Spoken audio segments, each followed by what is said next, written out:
guys, welcome back to my channel. So today's video is gonna be very useful for you all because in this video I'll be doing the comparison between government college, private college and deemed universities. Okay, how much you have to invest in terms of money, in terms of your energy, and what do you get. But let me tell you one thing, that whichever college you choose or whichever UG college you might be in, whether it is private, government or a deemed university, guys, it's solely up to you that how much good dentist you want to become, how desperate you are to create beautiful smiles. These are few of the important external parameters which we should keep in mind, which can act as support for your growth, right? But the actual growth comes from within. That's what I believe. At the end of this video, I have a bonus information for you all, so please stay tuned. And I'm sure if you are struggling with your admissions of BDS or MDS, then this extra information is gonna be very useful for you all. So stay tuned. And you haven't subscribed my channel yet, then please do consider subscribing, because Dento Woman is all about dentistry and dentists.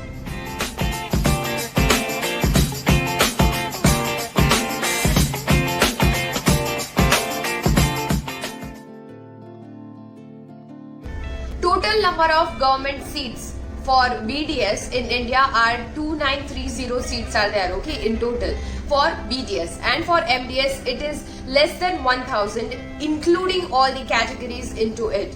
So if you ask me if I belong to general category, so what should I aim for if I want a government seat, then you should aim for top 500, top 600. If you are getting a government dental college in BDS or MDS, then nothing better than this could happen to you, because government colleges are having excellent patient flow and you can get that versatile clinical experience from any government dental colleges in any branch. But the thing with government colleges are they ask for certain amount of work from you, okay? Like right now it's a COVID situation. If you are a PG in government dental college, then you have to go for COVID testing. You have duties in COVID wards, right? So whenever government faces testing time or whenever they need you, you have to be there to serve. Few of the government colleges also ask you to sign bonds while you take admission in MDS. So basically it asks that after you complete 3 years of MDS, you have to work in so and so college or hospital for few more years. It can be 2 or 3 years depending upon your bond, so that they ask to sign. Once you sign it, then and then they take you. And in between, if you are leaving the course or somehow you are not completing that service period after your completion of studies, then you have to pay certain amount of money to your institution and then you can leave it. If we talk about materials and resources related to dental colleges and dental laboratories, then the standard of which is higher in private dental colleges and deemed universities compared to government colleges. But there are some great institutions, okay? There are few great government colleges which are excellently equipped with laboratories and they have excellent equipment as well. Total number of seats in private dental colleges, including deemed university, are 24,130 somewhere. Private colleges in India, fees for BDS ranges from 3 lakh to 5 lakh depending upon your college, okay? And for MDS, clinical branches, fees are from 10 lakh to 15 lakh, okay, for clinical branches. And for non-clinical branches, it is very less, 5 lakh to 6 lakh around a year, okay? This is what I am saying, per year.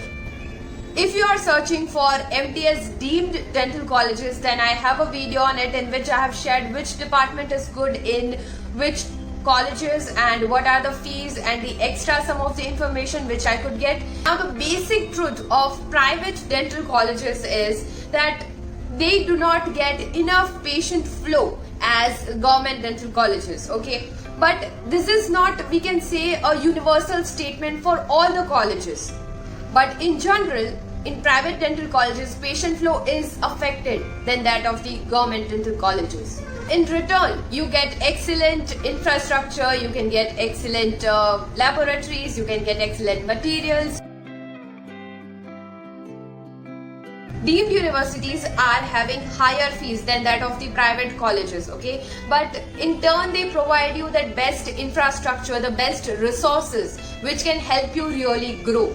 Because deemed universities have their reputation to maintain, okay? They have that standard to maintain. So generally, they invest more into the resources and you can get the benefit of these resources. Now it's the time for that bonus information, okay? So I have prepared a list of total number of government colleges and private colleges state-wise and the number of seats in each of the colleges, okay? The PDF of this list is available on my Telegram channel and the link of which is in the description box below. So please do check it out. If you still have any doubts, queries, then feel free to write to me, okay? And I love reading your comments. Wishing you all a very bright future ahead. Stay happy and make others happy. Thanks for watching.